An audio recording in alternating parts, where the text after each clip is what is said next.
Pada ketika datang Syekh Muhammad bin Sulaiman Al-Qurdi, seorang ulama besar di seluruh dunia yang datang dari kota Mesir ke Madinatul Munawwarah. Kemudian berkumpullah ulama Mekkah dan Madinah dan ulama lainnya di Masjid Nabawi. Kemudian Syekh Sulaiman Qurdi selalu memberikan ceramah agama. Kemudian diadakan pertanyaan-pertanyaan dari hadirin kepada Syekh Muhammad bin Sulaiman Al-Qurdi. Maka pertanyaan itu tidak bisa dijawab oleh Syekh Muhammad bin Sulaiman Al-Qurdi. Maka Syekh Muhammad bin Sulaiman Al-Qurdi sebagai ulama yang betul-betul waras Rasulullah, selalu beliau tawadhu, beliau melaksanakan tawadhu. Beliau serahkan kepada orang-orang yang hadir siapa di antara yang sanggup menjawab pertanyaan-pertanyaan yang diajukan kepada saya tadi. Kemudian datu kelampaian datu kita semuanya, beliau di sop yang terakhir menulis jawaban itu dengan terinci dan dengan sempurna.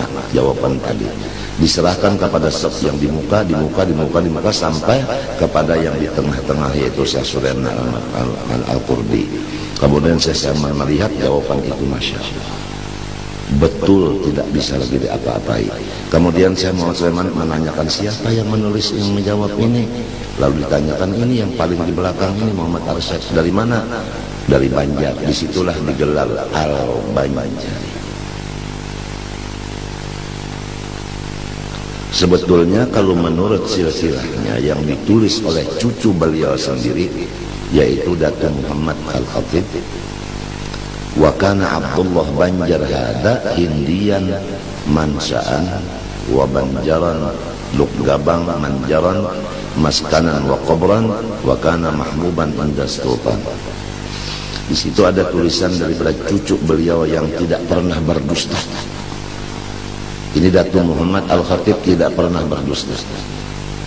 Oleh sebab itu silsilah atau manaqib Syekh Muhammad Arsyad Al-Banjari yang dipakai, yang ditulis oleh arwah Tuan Guru Haji Abdurrahman Siddiq Safar yang disebut Syajaratul Arsyadiyah, beliau mengambil kebanyakannya dari arwah Datuk Muhammad Al-Khatib ini tadi. Karena ujar sidin Muhammad Al-Khatib ini kada pernah berdusta dan riwayatnya itu benar. Jadi inilah yang jadi patokan sidin mengenai masalah riwayat hidup Syekh Muhammad Arsyad Al-Banjari. Nah, beliau ini yang mencatat Abdullah Banjar ini, abahnya Datuk Kalampayan ini lahir di India. Tapi bukan orang India, lahir di India, pindah ke Banjar. Itu melahirkan Muhammad Arsyad. Nah, di atasnya Abdullah Banjar ini bin Abu Bakar Al-Hindi. Jelas kalau Abu Bakar Al-Hindi ini adalah bin Ahmad Salabiyah Al-Idrus.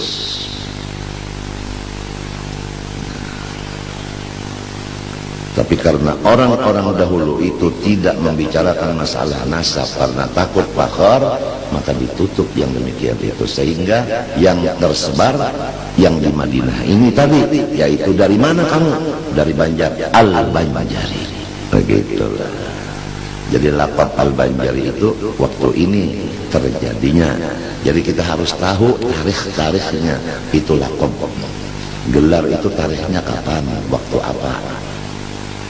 Semua didapat daripada orang-orang tua-tua, nang soleh-soleh.